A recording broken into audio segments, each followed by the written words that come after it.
அனைவருக்கும் வணக்கம். இந்த பதிவில் என்ன பார்க்க போகிறோம்னா, பங்குனி உத்தர நாளில் முருகப்பெருமானை எப்படி வழிபட வேண்டும், முருகப்பெருமானை வழிபடுவதன் மூலமாக என்ன மாதிரியான பலன்கள் கிடைக்கப் போகிறது பற்றியும், கல்யாண விரதத்தை மேற்கொள்ளக்கூடியவர்கள் இந்த ஒரு பரிகாரத்தை எப்படி செய்ய வேண்டும் என்பதை பற்றியும் சுவாரஸ்யமான தகவல்களை தெரிஞ்சுக்கலாம். நம்ம சேனலை ஸ்கிப் பண்ணாமல் முழுசாக பாருங்கள். சேனலை இன்னும் சப்ஸ்கிரைப் பண்ணலைன்னா சப்ஸ்கிரைப் பண்ணிக்கோங்க. கூடவே இருக்கிற பெல் ஐக்கானையும் கிளிக் பண்ணிக்கோங்க. உங்களுக்கு முருகப்பெருமான் பிடிக்கும் அப்படின்னா முருகனுக்கு அரோகரா என்ற வாசகத்தை மறக்காம கமெண்ட் பாக்ஸில் கமெண்ட் பண்ணுங்க. வாங்க வீடியோக்குள்ளே போகலாம். உத்தர விரதத்தை சிறியவர்கள் முதல் பெரியவர்கள் வரை யார் வேண்டுமானால் கடைபிடிக்கலாம். அதே போல பங்குனி உத்தர விரதம் இருப்பவர்கள் நாள் முழுவதும் விரதம் இருக்க வேண்டும் என்றும் சொல்லலாம். ஆனால் வயதானவர்கள் மற்றும் உடலில் பிரச்சனை இருக்கக்கூடியவர் 3 வேளையும் பழச்சாறு மற்றும் எளிமையான உணவை 2 வேளை எடுத்துக்கொண்டு கூட விரதத்தை மேற்கொள்ளலாம். பங்குனி உத்தர நாளில் காலையில் எழுந்து குளித்துவிட்டு ஸ்நான சங்கல்பம் செய்து கொண்டு விரதத்தை தொடங்குவது ரொம்பவே நல்லதாகும். நாள் முழுவதும் விரதம் இருந்து மாலை நேரத்தில் பெருமாள் மற்றும் முருகன் சிவன் கோவிலுக்கு சென்று தீபம் ஏற்றி வழிபடுவது ரொம்பவே நல்லது. பெருமாள் தாயார் அபிஷேகம் பார்ப்பதும் மற்றும் சிவபெருமானுக்கும் உமையாளுக்கும் நடைபெறக்கூடிய அபிஷேகம் மற்றும் ஆராதனையில் கலந்து கொள்வது நல்ல பலன்களை கொடுக்கும் என்றும் சொல்லலாம். அதே போல வீட்டில் இருந்து கூட பூஜை செய்து தூப தீப நெய்வேத்தியங்களை செய்து சிறிய அளவில் முடிக்கலாம். விரதத்தை கடைபிடிப்பதன் மூலம் விரைவில் திருமணம் ஆகாதவர்களுக்கு திருமண யோகம் கைகூடி வரும் என்றும் சொல்லப்படுகிறது. அதே போல செல்வ செழிப்பும் அதிகரிக்கக்கூடும் என்றும் சொல்லலாம்.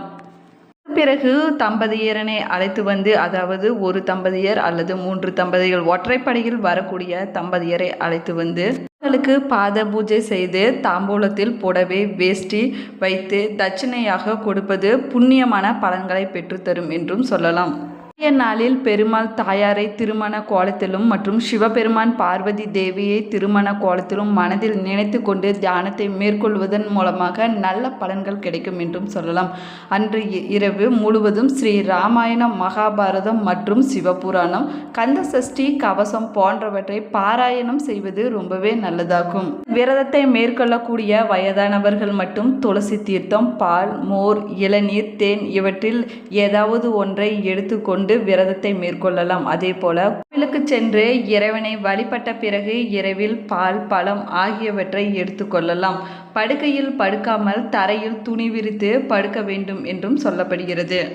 இந்த பங்குனி உத்தர விரதத்தை மேற்கொள்வது நல்ல பலன்களை கொடுக்கும் என்றும் சொல்லலாம். அதே போல 48 ஆண்டுகள் தொடர்ந்து இந்த பங்குனி உத்தர விரதம் இருப்பவர்கள் நிலை அடைவார்கள் என்றும் சொல்லப்படுகிறது.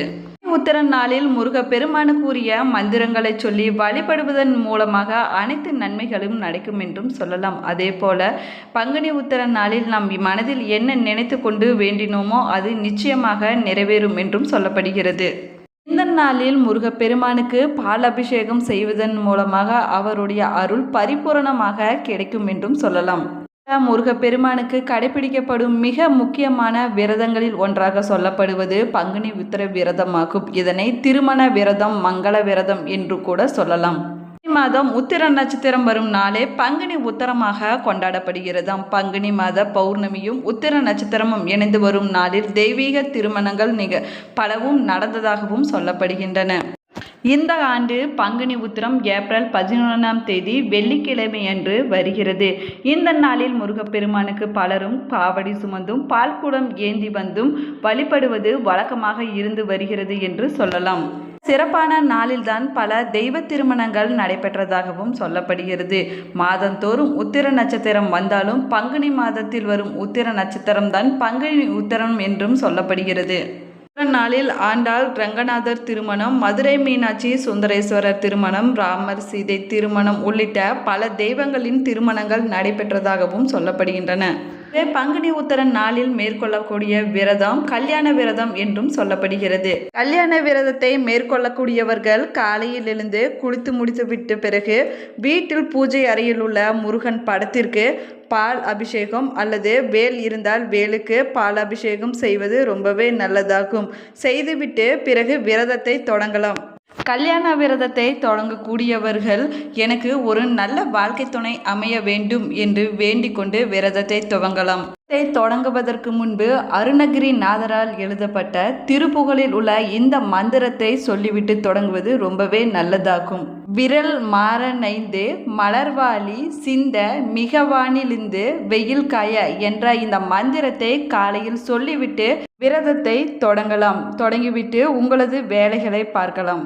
முழுவதும் விரதம் இருந்து மாலை நேரத்தில் மந்திரங்களை ஒருமுறை சொல்லிவிட்டு நெய் விளக்கு ஏற்றி சக்கரை பொங்கல் நெய்வேத்தியமாக படைத்து முருகப்பெருமானை வழிபடுவது ரொம்பவே நல்லதாகும். செய்ய முடியாதவர்கள் வெற்றிலை மற்றும் வாழைப்பழம் வைத்து கூட வழிபடுவதன் மூலமாக முருகப்பெருமானின் அருள் பரிபூரணமாக கிடைக்கும் என்றும் சொல்லலாம். பங்குனி உத்திர நாளில் விரதத்தை மேற்கொண்டால் அடுத்த பங்குனி உத்திரத்திற்குள் கல்யாண போகம் கைகூடி வரும் என்றும் கூறலாம். நாளில் திருமணத்திற்காக காத்து கொண்டிருப்பவர்களும் வேலை தேடுபவர்களும் விரதமிருந்து முருகப்பெருமானை வழிபாடு செய்வதன் மூலம் நினைத்தது அனைத்தும் நிறைவேறும் என்றும் சொல்லப்படுகிறது.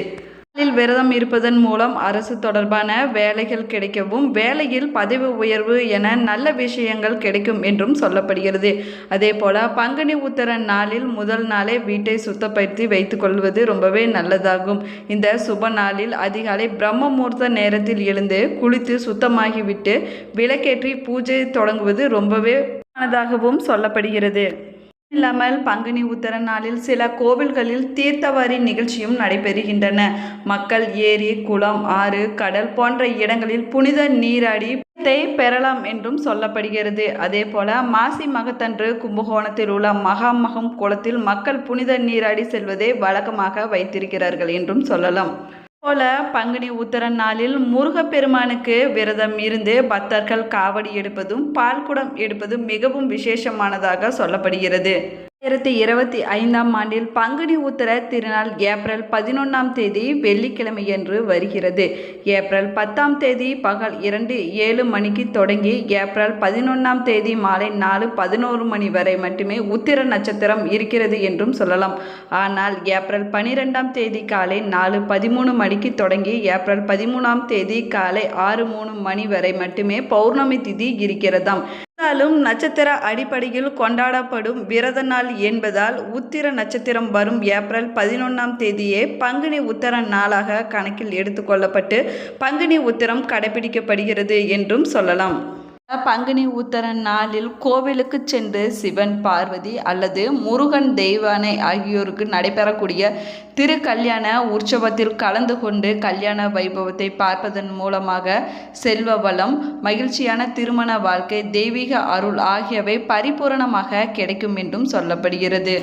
அருகிலுள்ள கோவிலுக்கு சென்று இறை நாமங்களை பாராயணம் செய்வது மிகவும் விசேஷமானதாக சொல்லப்படுகிறது. மட்டுமில்லாமல் பங்குனி உத்திர நாளில் கோவிலில் நடைபெறக்கூடிய அபிஷேகத்திற்கு வேண்டிய பால், தேன், தயிர் போன்ற பொருட்களை வாங்கி கொடுப்பதன் மூலம் மனக்குளிர்ந்து நாம் கேட்கும் வரங்களை கொடுப்பார்கள் என்றும் சொல்லப்படுகிறது. அதே போல தெய்வ அபிஷேகங்கள் செய்வதால் கர்மாக்கள் மற்றும் பாவங்களில் இருந்து விடுபட்டு மறுபிறவி என்பதே இல்லாத நிலை ஏற்படும் என்றும் சொல்லப்படுகிறது. உத்திர நாளில் காவடி எடுப்பது மிகவும் விசேஷமானதாகவும் சொல்லப்படுகிறது. அதே போல முருகனுக்கு காவடி எடுப்பதால் முருகப்பெருமானின் அருள் பரிபூரணமாக கிடைக்கும் என்றும் சொல்லலாம். அது மட்டும் இல்லாமல் தெய்வ சிந்தனையுடன் பக்தி பாடல்களை பாடிக்கொண்டு தோளில் காவடி எடுத்து வருவதால் நம்முடைய வாழ்க்கையில் இருக்கும் மன சுமைகள் அனைத்தும் முருகப்பெருமான் போக்கிவிடுவார் என்றும் சொல்லப்படுகிறது. பங்குனி உத்திர நாளில் விரதம் இருப்பது ரொம்பவே விசேஷமானது. முருகப்பெருமானை நினைத்து அவருடைய மந்திரங்களை பாராயணம் செய்வது நல்ல பலன்களை கொடுக்கும் என்றும் சொல்லலாம்.